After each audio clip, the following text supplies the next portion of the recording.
Bonjour les accros du piano, j'espère que vous allez bien. Bienvenue dans l'Instant Piano, votre vidéo quotidienne d'un piano, un blog. Aujourd'hui, nous allons voir comment retrouver l'inspiration. L'inspiration nous permet de faire ressortir nos sentiments. L'inspiration nous aide à exprimer nos sentiments. Si on n'a aucune inspiration, tout peut rester bloqué et on n'aura pas de plaisir à jouer du piano. Vous est-il déjà arrivé de manquer d'inspiration, de vous mettre au piano et de sentir vide, de n'avoir aucune énergie, de ne pas avoir envie de jouer tout simplement ?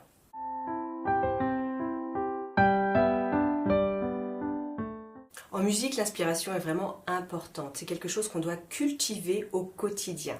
Personnellement, pour retrouver l'inspiration, je m'accorde des moments où je coupe tout et je vais dans la nature. J'adore me retrouver soit au bord de mer, puisque j'ai la chance d'habiter près de la mer, ou bien dans des forêts, dans des espaces naturels où je vais avoir par exemple une rivière qui coule. J'aime beaucoup aller en montagne aussi, mais bon, chez moi c'est très loin la montagne, donc ça m'arrive un petit peu moins souvent. Mais vous l'aurez compris, peu importe l'espace, tant que je suis dans la nature. J'aime entendre les oiseaux, j'aime écouter l'eau qui coule ou le bruit des vagues, j'aime écouter les animaux, j'aime sentir le vent, m'asseoir et profiter de l'instant présent. Dans la vie, on est tout le temps sollicité, on a tout le temps 1000 choses à faire et on a finalement peu d'espace pour se poser. Pour moi, la vraie détente, elle se passe vraiment à l'extérieur d'une maison. C'est le fait d'être à l'air libre qui m'aide vraiment à retrouver l'inspiration.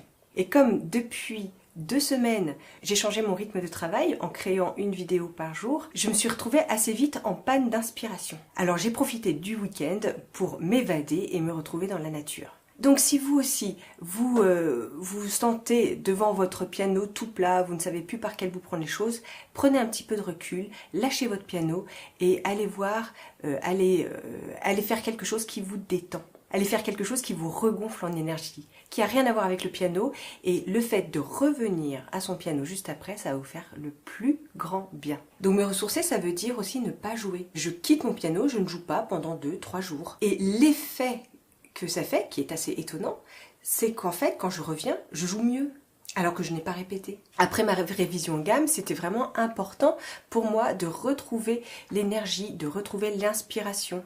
J'avais beaucoup travaillé ma technique, et comme je vous le disais dans une de mes vidéos de la semaine dernière, la technique est au service de la musique. Ça ne sert à rien de travailler de la technique pour de la technique. Il a fallu prendre un temps de recul, me retrouver dans la nature, tout oublier, déconnecter avec la vie quotidienne, pour retrouver l'inspiration et retrouver pourquoi j'ai travaillé cette technique et à quoi elle va me servir.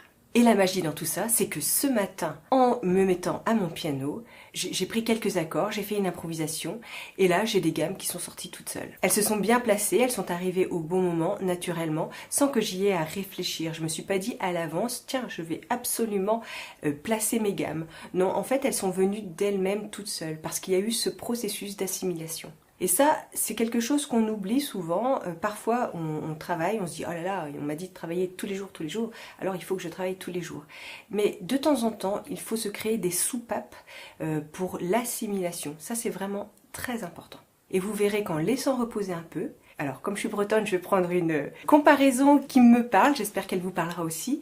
C'est comme la pâte à crêpes. Les crêpes sont toujours meilleures quand je fais reposer la pâte, parce que la farine a le temps de gonfler et on va avoir toute la saveur de la crêpe.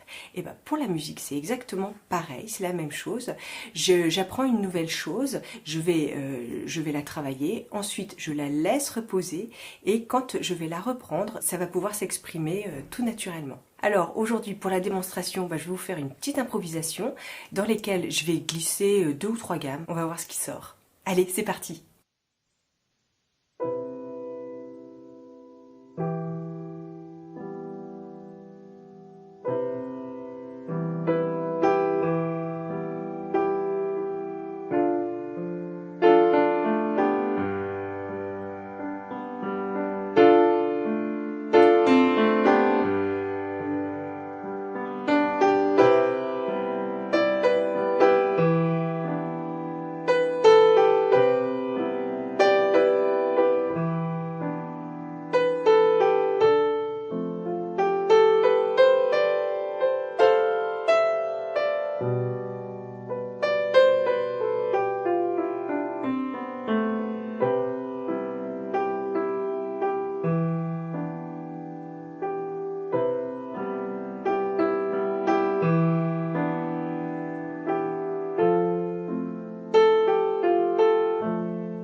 Voilà, alors ça s'est pas tout à fait passé comme ce matin, ça c'est toujours l'improvisation, c'est jamais comme on l'aura imaginé.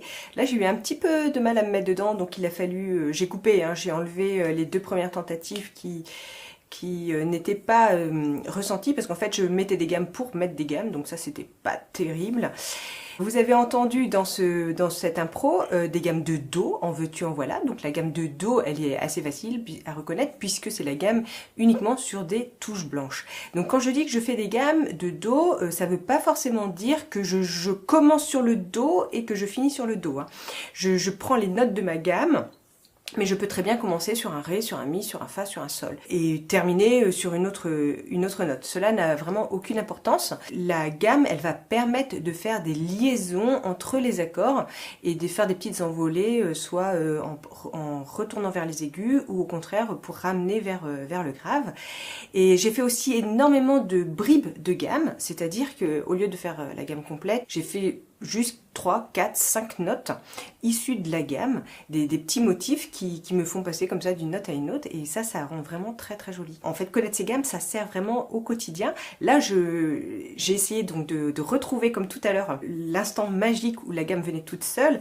Moi, je voulais partager avec vous ma façon de retrouver l'inspiration, et vous voyez que c'est quelque chose qui s'envole très très vite, donc en fait, l'inspiration, il faut vraiment en prendre soin. C'est vraiment très important de reprendre de l'inspiration régulièrement, très régulièrement, et de l'entretenir au quotidien. Et en fait, c'est ça le plus difficile, enfin, ce que Je trouve que c'est ça le plus difficile, en tout cas pour ma part. Parce que dans le quotidien, on se fait happer, on est plein de bonne volonté, on veut faire plein de choses, et puis du coup, voilà, on se laisse prendre par tous les tracas, etc. Donc voilà, si vous aussi, vous êtes en panne d'inspiration, si quand vous vous mettez au piano, vous ne retrouvez plus l'émotion qui fait l'essence de la musique, faites une pause, laissez votre piano de côté, faites qu'il vous manque un petit peu, et comme ça, quand vous allez le retrouver, vous allez vraiment ressentir à nouveau toutes les émotions qui vous habitent quand vous vous mettez au piano. Voilà, c'était Aurélie d'un piano un blog pour la vidéo L'instant piano. J'espère que cette vidéo vous aura plu. En tout cas, moi j'ai bien aimé la faire et comme d'habitude, j'ai pris beaucoup de plaisir à tourner cette vidéo. Si vous avez aimé ce contenu, mettez-moi un j'aime à gauche de la vidéo si vous êtes sur un piano un blog ou en dessous